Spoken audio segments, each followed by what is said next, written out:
Hello বন্ধুরা, আমি একটা নতুন রেসিপি নিয়ে হাজির হলাম। দেখুন, আজকে নিয়েছি ওলকচু।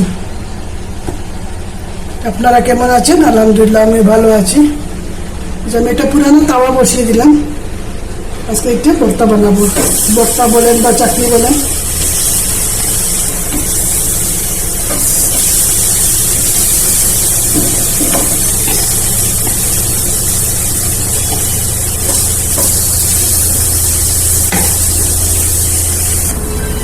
অল্প একটু আমি লবণ ছিটিয়ে দিলাম।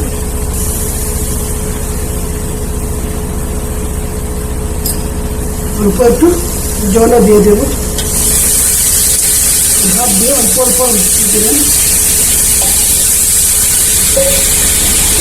বাটনা দিয়ে রেখে দেব। একদম কম আঁচে রাখছি। আপনারা এরকম বানিয়ে সঙ্গে থাকুন, দেখতে থাকুন। ওলকচু ভর্তার জন্য পেঁয়াজ আর মরিচটা ভেজে নিলাম। অল্প একটু তেল দিয়ে পেঁয়াজ আর মরিচটা ভেজে নিলাম।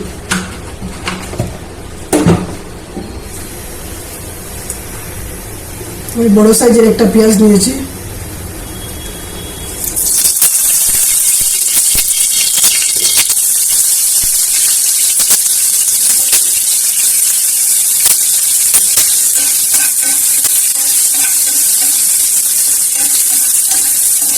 একটু লাল লাল করে ভেজে নিলাম।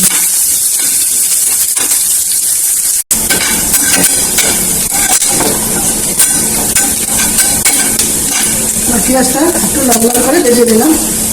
উঠে এসছি।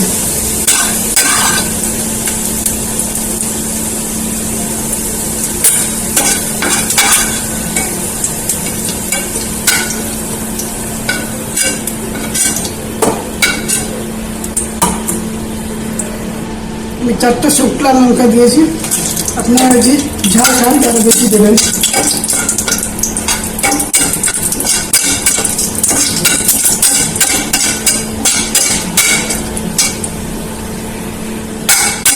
মরিচটা ভাজা হয়ে গেছে, উঠিয়ে দিচ্ছি।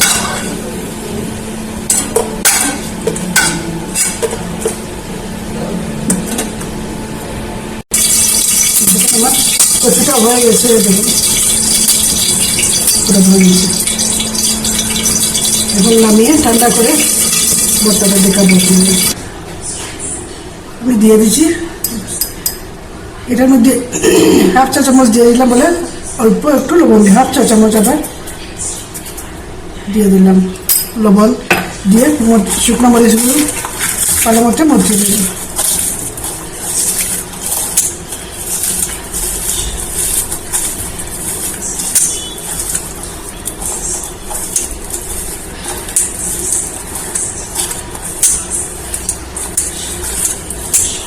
পেঁয়াজ দিয়ে আবার মরিচগুলো মেখে নেব।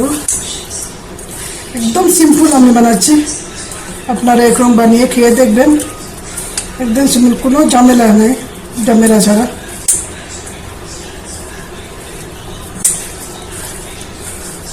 কচুগুলা কষিয়ে নিলাম।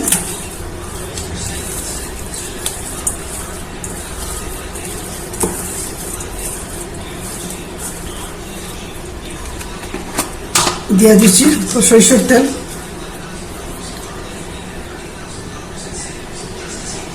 এক চামচ পরিমাণ সরিষার তেল দিয়ে দিলাম।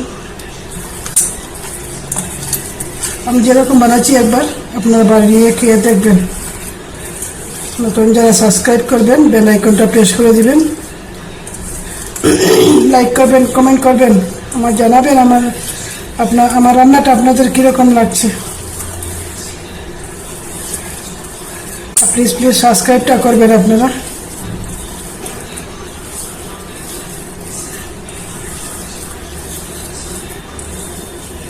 আমার জন্য দোয়া করবেন যাতে আমি সবসময় আপনারা ভিডিও দেখাতে পারি। ভর্তাটা হয়ে গেছে। একটু ধনিয়া পাতা দেব। ধনিয়া পাতাটা দিয়ে দিলাম।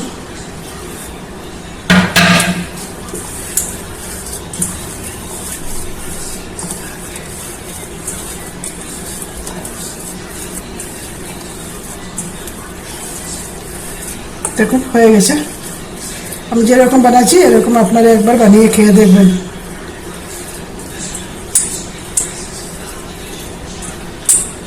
আমার জন্য দোয়া করবেন, আর প্লিজ সাবস্ক্রাইবটা করবেন। আপনারা সাবস্ক্রাইবের আমি খুবই জরুরি।